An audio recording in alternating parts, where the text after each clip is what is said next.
పరిష్కార మార్గం.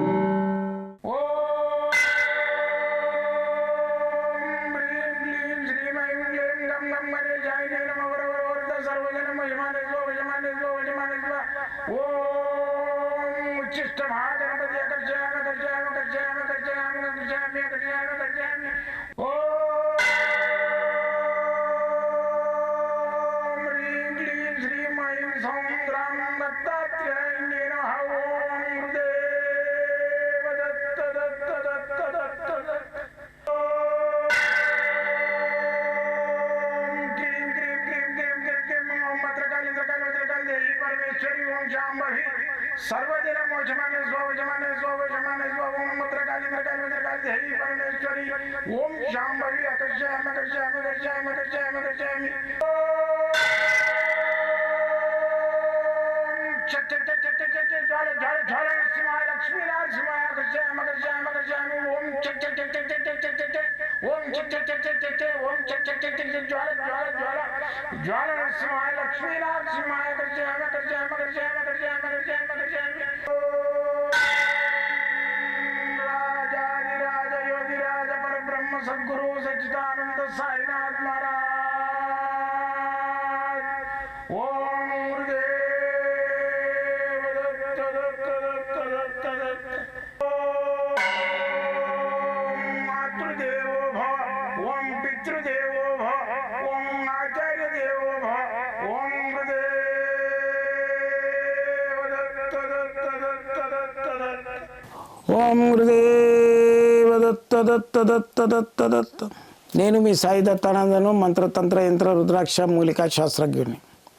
మంత్రముందా, తంత్రముందా, యంత్రముందా, రుద్రాక్షల గురించి ధారణ చేయాలన్నా ఏంది రుద్రాక్షలు అనేటివి, మళ్ళీ హస్త సాముద్రిక అనేది ఏంది ఉన్నాయా, మళ్ళీ వచ్చేసి ఫేస్ రీడింగ్ ఉందా, వాస్తున్నదా, వీటన్నిటి మీద నేను ఎంతో కృషి చేసి అన్వేషణ చేసి 20 సంవత్సరాలుగా దీని మీద నేను అన్వేషణ చేస్తున్నాను. ఎంతోమందికి ఈ మంత్రయంత్రాల ద్వారా నేను రెమెడీస్ ఇస్తున్నా. ఈ రెమెడీస్లో భాగంగా ఎంతోమందికి బాగు జరుగుతుంది. బాగుపడ్డోళ్ళు కొంతమంది నాకు ఫోన్ చేసి చెప్తున్నారు, కొంతమంది స్వార్థానికి వాళ్ళ వరకే వాడుకొని వదిలేస్తున్నారు. కాబట్టి ఇప్పుడు నా దగ్గరకు వచ్చిన వాళ్ళకు బాగా అయితే ఇంకా నలుగురు చెప్పండి. నాకు కస్టమర్స్ కావాలని ఏం లేదు, నేను చూసేదే 5-6 మందికి. కాకపోతే ఏంటంటే మీరు ఒక మనిషికి సహాయం చేసినట్టు ఉంటుంది.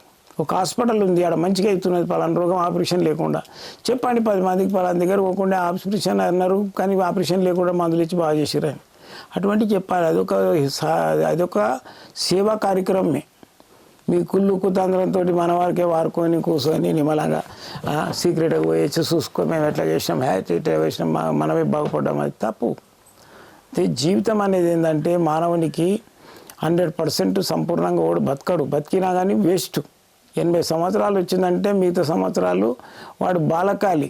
బాలకాలి అంటే చిన్నగా ఉన్నాడు పిల్లలు లెట్రిను మూత్రము మలమూత్రాలు విసర్జించుకొని ఒక దగ్గర ఎట్లయితే ఉంటాడో 80 దాటినోడు కూడా అంతే. వానికి మూత్రం వచ్చేది తెలియదు, మోషన్ వచ్చేది తెలియదు. అదో జీవితం కాదు. 60 ఏళ్ళు దాటిన తర్వాత 70 దాటిన తర్వాత ఇక జీవిత రహస్యాన్ని తెలుసుకునడానికి ప్రయత్నం చేయాలి. ఎవరికి ఏం చేయాలి, మనము ఏం చేయాలి, మనం ప్రపంచం మీద వచ్చి వెళ్ళిపోతున్నాము, ఏమైనా చేయాలని అనేది. ఒక ట్రైన్ ఎక్కితే అసంటిది మనం ఇంత కార అది తింటాం మిగిలినవి దిగిపోయేటప్పుడు వానికి చేసి వెళ్ళిపోతున్నాం. మా స్టేషన్ వచ్చిందని. ఇది నీ జీవితం అనే స్టేషన్ వచ్చింది, దిగిపోయాము కూడా 10 మందికి పంచిపో. నీకున్న ధనం ధాన్యం అది ఇది పోనీ నా వాళ్ళకే పంచుకుంటాను, నీ వాళ్ళకు కొంచెం కొంచెం ఇచ్చి బయట వాళ్ళకి పంచు. నీ 1,000 కోట్ల రూపాయలు ఆడ పెట్టేసేసి బినామీలు పెట్టిపోయి చచ్చిపోతున్నాడు. ఆ బినామీల అదృష్టం.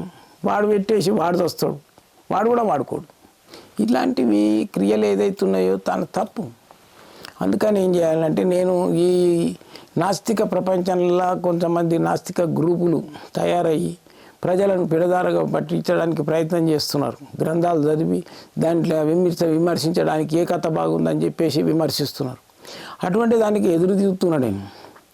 మెయిన్గా ఏంటంటే రుణ విమోచన. రుణాలు చేసుకొని బాధపడేటోళ్ళకు, సంతానం లేకుండా బాధపడేటోళ్ళకు, మళ్ళీ వచ్చేసి ఈ లౌకికమైన కోరికలతోటి భార్యాభర్తలు పీకులాడుకోవడం, ఇలాంటి వాటి మీద నా రీసెర్చ్. ఇప్పుడు ఏం చేస్తారు భార్యాభర్తలు ఇంట్లో పోట్లాటలు అవుతాయి. ఎందుకైతాయి? చిన్న చిన్న పాయింట్ల మీద కొట్లాడుకుంటుంటారు. ఏమండి నాకు ఇది కావాలి అది కావాలి అంతటి కాదు. ఆడు రేపు మా పంటాడు. ఇక జగదాలకి ఏం చేస్తాడు, తాగుడికి ఇవ్వబడతాడు. అయ్యో మా ఆయన తాగుడికి ఇవ్వబడ్డాడు, ఏమన్నా గురువు గారు తాయితనో గీతనో ఏమన్నా ఉందా ఆయన వస్తుంది. తాగుడు అలవాటు ఎట్లా పడ్డది, నీ హరాస్మెంట్ తోటి పడ్డది. విమర్శ ఊరికే మనిషి పడి పడదు. కుక్క కాసు ఉంటుంది, ఇట్లా ఓ బిస్కెట్ వేస్తే అందుకొచ్చిస్తుంది. రెండోసారి మూడోసారి ఓ బాల్ వేసినాం అనుకో అందుకొచ్చిస్తుంది. ఊకేస్తుంటే అది బో అంటుంది. అంతకంటే అధ్వానం మా భర్త నీకు కాదు. ఇంకా 2 రోజులు ఓపిక పట్టు. అని ఊరికే పొడిచి అని కుక్కను తయారు బొవ్వు అన్నదాకా చేసేసి మా ఆయన నా దగ్గరికి వస్తలేదు, ఆడేదో తిరుగుతున్నట్టుంది, తాగుతున్నాడు విపరీతంగా గురువుగారు అంటే చేసింది నువ్వు. నేను కొందరికి చెప్తా, అమ్మ నువ్వు ఓకే మౌన వ్రతం పాటించు. సండేనో ఏదో ఒక రోజు పెట్టుకో. ఆ రోజు గొడవ అయిందనుకో నేను 1,00,000 రూపాయలు ఇస్తాను. నువ్వు మౌన వ్రతం నాడు గొడవ అయిందంటే 1,00,000 ఇస్తావు. అది మూతి మూసుకుంటుంది. ఇక గొడవ ఎందుకు అవుతుంది? ఏమన్నా అంటే మా ఆయన గొడవ పెట్టుకుంటున్నాడు, మా ఆయన చేస్తాడు. నువ్వు మూతి మూసుకున్నాక గొడవ అవుతుంది అంటే తప్పు ఉంది, నీది తప్పు.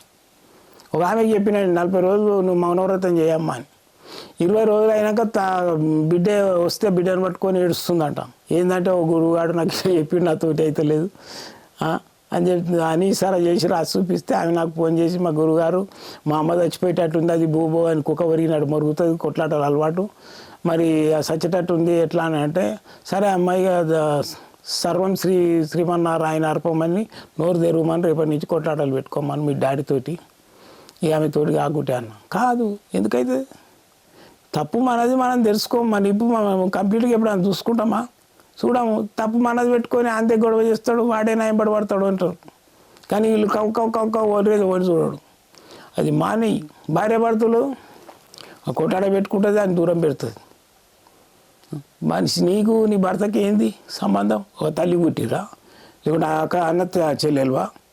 శరీర సుఖానికి వాడు ఆశపడతాడు, శరీర ఆనందానికి నువ్వు ఆశపడాలి.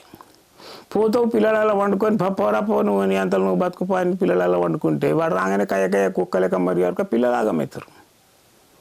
శరీరము తోటే ఈ సంబంధాలు మానవునికి ఎట్లా శరీరతత్వం. నీవు చచ్చిపోయిన తర్వాత ఒకరోజు అమ్మ నీ భర్త చచ్చిపోయింది కదా, ఇవాళ ఒక్కరోజు ఆయన దగ్గర వండుకో, మల్లెపూలు గిట్ట అన్ని చల్లుతాము, బయట నుంచి డోర్ పెట్టేసేస్తాం, లాకేస్తాం. ఇవాళ నైట్ కుండా అంటే ఉంటావా నీ భర్తతోటి? అటు చచ్చిపోయిన దగ్గర వండుకుంటావా? భయపడతావు. ఎందుకు భయపడతావు? అక్కడ ఏం లేదు, ప్రాణం లేదు, అంతే. ప్రాణంతో నువ్వు అన్నీ పోరాడుతున్నావు ఆత్మతోటి. అది వదిలేయి. ఆత్మను శోధ పెట్టొద్దు. ప్రతి ఒక్క ఐటెం తినాలి, ప్రతి ఒక్క ఐటెం తాగాలి, అన్నీ లిమిట్. అధికంగా ఏది తిన్నా ఏది చేసినా అధికంగా తింటావు లెట్రిన్ పెడుతుంది. అధికంగా తాగినాం అనుకో ఖర్చం ఖరాబ్ అవుతుంది. అధికంగా వాగినామంటే నోరు నెత్తి ఖరాబ్ అవుతుంది. ఆపోజిట్ వాళ్ళు చిదరించుకుంటాం. ఏదైనా అధికం మంచిది కాదు, అతి వినయం కూడా మంచిది కాదు. అతి వినయం, ఇప్పుడు వాడు ఉన్నాడు, వాడు ఏదైనా చెప్పులు తీసుకొని వేస్తాడు, దాన్ని మంచి చెప్పులు వేస్తాడు, అది చేస్తాడు, ఇది చేస్తాడు. ఎంత చేస్తావు? ఒకరు గంట షేప్ చేస్తావు. ఆడి నుంచి నీ ఇంటికి నువ్వు వీక్తావు. ఆడికెళ్ళైతే ఆడే వేసుకోవాలి, చెప్పులు ఆడేసుకోవాలి, కుర్చీ ఆడేసుకోవాలి, మెట్లు ఆడే ఎక్కాలి. అతి వినయం దుర్త లక్షణం. అవసరం లేదు. వాడు అడిగిండు, బాబు జర చేయి పట్టుకోమని పట్టుకో. నీ అమ్మ ఎవరో వచ్చి నాకు ఆఫీస్ తాళం తీస్తాడు, నేను తీస్తా అని దెబ్బ తీసి నాకు కాలు మీద ఎత్తేసాడు. నీ అమ్మ వీడేం చేశాడు? 8 రోజులు బాధపడా. ఆయన సేవ ఏం సేవ అది? అటువంటివి చేయకండి. అడిగిన సేవలే చేయండి ఎవరికైనా. అధికమంటారు అది. ఇటువంటివి ఏంటంటే నేర్చుకోవడానికి మన పిల్లలకు మనము రోజు బోధ చెప్పాలి. ఇట్లా కాదు, ఇది ఇట్లా అని. కర్ణాటకలో నేను పోయిన ఇంటింటికి పిల్లలు పోయేటప్పుడు బ్రాహ్మణ్స్ ఉంటారు, గానగాపూర్ పోయినా, వాడు స్కూల్ పోయేటప్పుడు బుక్స్ పక్కన పెట్టి తల్లిదండ్రికి కాళ్ళు మొక్కిపోతున్నాడు. మొక్కింట్లో కాదు, ప్రతి ఇంట్లో చూసిండే నీ సీన్. మన దగ్గర ఎంతమంది మొక్కుతురు పిల్లలు తెలుగు రాష్ట్రాలలో? భార్య తల్లిదండ్రులకి కాళ్ళు మొక్కి స్కూల్కి పోయే పిల్లలు ఎంతమంది ఉన్నారు? లేరు. భార్య ఛాయ్ తెచ్చిచ్చింది, వేరే వాళ్ళకైతేనే థ్యాంక్స్ చేయడం. మరి నీ భార్యకి ఎన్నిసార్లు చెప్పినావు థ్యాంక్స్ అని? ఛాయ్ తెచ్చిచ్చింది, మంచి కమ్మగా ఉంది, బాగానే ఉంది, ఇవాళ మంచిగా ఉన్నది, అట్లనే బదులు థ్యాంక్స్ అని చెప్పు. ఇంగ్లీష్ వాడు నేర్పిన పద్యము అది థ్యాంక్స్ ఉంది కదా, అదాను అనడు. భార్యకి థ్యాంక్స్ చెప్పాడు, ఇతరులకు చెప్తాడు. ఎవరైనా ఛాయ్ కానీ థ్యాంక్స్ మేడం బాగుంది, నీ భార్యకి చెప్పాడు. మరి అంతే గురువుగారు నువ్వు చెప్తావా అంటే నేను కదే గతి మీలాగని. ఇవి అలవాటు చేసుకోవాలి. సిగ్గిడ్స్ తీసుకొని రోజు సిగ్గు అనేది ఉంటుంది. ఆ సిగ్గు వదిలేసి నేర్చుకోవాలి. ఇటువంటివన్నీ చేయాలి. సిగ్గు ఇప్పుడు బయట దేశాలలో ఏంది, ఇద్దరికి నచ్చాలి, సంసారానికి నచ్చకుంటే విడాకులు 2 నిమిషాలు తీసుకుంటారు. ఇప్పుడు గవర్నమెంట్ అక్కడ కూడా టైం పెట్టింది, వీళ్ళు 3 రోజులకి విడాకులు తీసుకుంటారని. మన దగ్గర అట్లా కాదు సార్. ఆయన మనస్తత్వం కుదరకుండా పడి ఉంటారు. పడి ఉండి ఇక తీవ్రమయ్యి ఆమె ఓడిపోతుంది, జీవితంలో ఓడిపోయి తల్లిగారింటికి వెళ్ళిపోతుంది. తల్లిగారు ఏంటంటే ఉండే అమ్మాయి అట్లనే ఉండు, మిషనో కుట్టుకొని బతుకుంటారు. ఏం మిషన్ కుట్టుకొని బతుకుతావు? ఎన్ని రోజులు బతుకుతావు? పిల్లల్ని ఎప్పుడు చదువుతావు? పిల్లలకు చదువులు ఏమి చెప్పిస్తావు? వాడు ఉండి వాడు ఏం చేస్తాడు, ఇంకో దాన్ని తెచ్చుకొని ఆడు ఎంజాయ్ చేసుకుంటూ కూర్చుంటాడు. నువ్వేం చేస్తావు? పోలీస్ స్టేషన్కి పోతావు. పోలీసు వాళ్ళు వచ్చి అమ్మ మాకు ఆ రూల్ లేదు, వాడు పోయి ప్రత్యక్షంగా మా ముంగటకు పండుకున్నా కానీ మేము అనుకుంటా రూల్ వచ్చింది, దానికి కవరమని నమస్తే పెట్టి రావాల్సి వస్తుంది మాకు. మరి నీ ఇష్టం అమ్మ, ఇది ఏం కేసు, ఇది సివిల్ కాదు, నాకు క్రిమినల్ కాదు, ఇదో రకమైన కేసు అయిపోయింది, నువ్వే మాట్లాడుకొని వాళ్ళు అంటారు. తప్పు. అందుకని భర్తతోటి ఎంత బాధలున్నా వాడిని నీ భర్తను జయించు, వానికి మంచితనంతో జయించు, వాని తిండితో జయించు. తాగడానికి పోతుందంటే పరమాణం ఉండు, స్వీట్ వండి బాగా నూకానికి తాగడిగా తాగడాడు. మంచి కడుపు నిండా పొట్ట నిండా అన్నం తినిపోయండి, బయటికి పోతాంటున్నావు కదా అని ఆయనకి పొట్ట నిండా అన్నం పెట్టి తోలిచ్చేస్తే వాడు తాగిరాడు. ఇంకేడ పడుతుంది, ఆయనకి తాగినా తీసిరాదు. వాడు లేదు, వాడు ఆ దృష్టి పెట్టుకుంటాడు. ఏమైనా అక్కడ పోయి పిరిచేది ఉంది కదా, ఆ దృష్టి పెట్టుకొని నేను వచ్చినాక తింటాడు. వచ్చినాక తినేసిపో, నువ్వు రేపు రావు, నో ప్రాబ్లం. పొట్ట నిండా అన్నం పెట్టి పంపిరాడు, తాగిరాడు. ఇటువంటి ట్రిక్స్ చేయండి. జీవితంలో అన్నీ వచ్చినాం మనం. ఒక సంసారం అనే సాగరాన్ని ఈదడానికి భగవంతుడు పెట్టిండు. ఎదురు ఈగాలి. అట్లా చేస్తేనే మన జీవితం అనేది బాగుపడుతుంది, పిల్లలు బాగుపడతారు, అడ్వాన్స్ కంట్రీ అవుతుంది మనది. అయితే ఇప్పుడు ఈ విషయాలన్నీ ఎందుకంటే మానవునికి ఆశ అనేది నిరాశ చేసుకోవాలి. ఆశను నిరాశ చేసుకుంటే సుఖపడతాడు. మళ్ళీ ఇంకోటి ఏంటంటే రుచి, పక్వము, వాసన ఇవి కోల్పోవాలి. నాకు ఆకలి అవుతుంది, ఏం తినాలి, ఇట్లా అదే భోజనం కావాలి, అదే కావాలని ఏం లేదు. 2 ఆకులు తీసుకొని మామిడాకులు రావు, ఆకలి పోతే నీళ్ళు తాగు. శరీరం పోషించడానికి అంతే. అందుకని మన ఋషులు మహానుభావులు వాళ్ళు ఏంటంటే ఆకలి అయింది అనిపించింది అనుకో, 2 మామిడాకులు లేకుంటే ఏదైనా జామాకు ఏదో ఒకటి పసపస నవ్వి నీళ్ళు తాగుతారు. మనం తింటున్నామా? గడ్డి వీకి అది తెల్లది ఉంటుంది లోపల, అది తినేస్తారు. అటువంటిది ఇప్పుడు అంటే ఫోన్లు చేసి అదేంది దాని పేరుంది కిడ్డీసా బొడ్డీసా ఇట్లా తెప్పి బర్గర్లు పిజ్జాలు మన మధ్యాహ్నం ఆర్డర్ చేసి ఇంటికి వస్తాయి. ఆడ పెట్టుకొని వస్తాడు డబ్బాల, వచ్చి ఆరం కొడుతుంటాడు. అది తినొద్దు. శరీరం మంచిగా ఉండాలంటే ఇంట్లోనే చేసుకొని తినండి. పండుగలు చేస్తారు, పండుగల వాసన లేదు ఇంట్లో. వినాయక చవితి వస్తారు, 4 లడ్డూలు పట్టుకొస్తుండు స్వీట్ హౌస్లో, ఓ బొమ్మ కొనుక్కొచ్చి ఆడ పెడుతున్నాడు. తప్పు. మన ఇంటి వాతావరణం రావాలంటే ఆ పండుగకి ఏమేం చేయాలో అవన్నీ చేసుకొని తినాలి.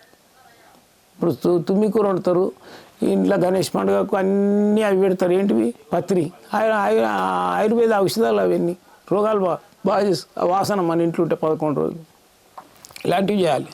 అయితే ఇలాంటి శీర్షిక ఏంటంటే ఒక గ్రహ పట్టింది మనిషికి, అది మన పేరు చెప్పదు, దాని పేరు చెప్తుంది. అసలు వృద్ధదానం దాని పేరు చెప్తుంది. ఎన్ని మీదికేలు వేస్తున్నా కానీ ఏం కాదు, పొగలు వేస్తుంటాము, యంత్రాలు కడుతున్నా ఏం కాదు. దానికి ఏంటంటే కడుపులోకి పంపించాలి మంత్రాన్ని. ఇది కూడా అరబ్బీదే, ఇది అరబ్బీ ప్లేటు. దీని లోపల అన్నం పెట్టి ఒక 15 నిమిషాలు జనరేటర్ చేసి దీంట్లో అరబ్బీ మంత్రాలు ఉంటాయి. ఈ భోజనం ఏదైతే తింటారో కడుపులోకి పోతుంది కదా, ఈ అరబ్బీ మంత్రం, తాంత్రిక మంత్రం. దాంట్లో లోపల ఏదైతే దుష్టశక్తి ఉంటుందో, దాంట్లో ఏదైతే పీతగ్రహం ఉంటుందో అది వెళ్ళిపోతుంది. ఇది నేను మక్క నుంచి తెప్పిస్తాం. ఎందుకంటే ఈ శాస్త్రము, ఈ తాంత్రిక శాస్త్రము, తంత్ర గ్రంథాలన్నీ కొన్ని అప్పుడు సనాతనంగా మన ఋషులు వాళ్ళకి ఇచ్చే వాళ్ళు కూడా ఋషులే వెళ్ళిపోయినాయి. నేను అందులోకెళ్ళి మలబట్టి బయటికి తీసి మీకు అందరికీ నేను ట్రీట్మెంట్ చేస్తున్నా. 10 మందికి వచ్చిన వాళ్ళకి కూడా ఇస్తున్నాను. ఇది వచ్చేసి తాంత్రిక కప్పు, తాంత్రిక బాల్. ఈ తాంత్రిక బాల్ లోపల మనం అన్నం తిన్నట్టయితే నెగిటివ్స్ అన్నీ వెళ్ళిపోయి పాజిటివ్ అవుతుంది. ఇది కావాలంటే మీరు ఫోన్ చేసి చెప్పండి, చేతబడిపోతుంది, తోటి దయ్యం పోతుంది, భూతం పోతుంది, ఏదైనా పోతుంది, నేను పంపించేస్తాను పోస్టులో మీకు.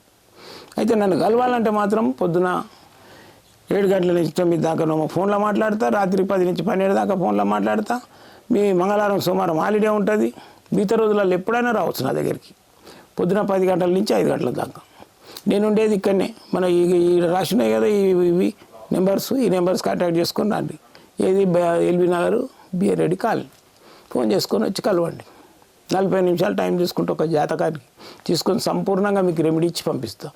100% మీకు నా రెమెడీ తోటి మీకు మీ సమస్య క్లియర్ అవుతుంది. రండి, నన్ను కలవండి. జై గురుదత్త.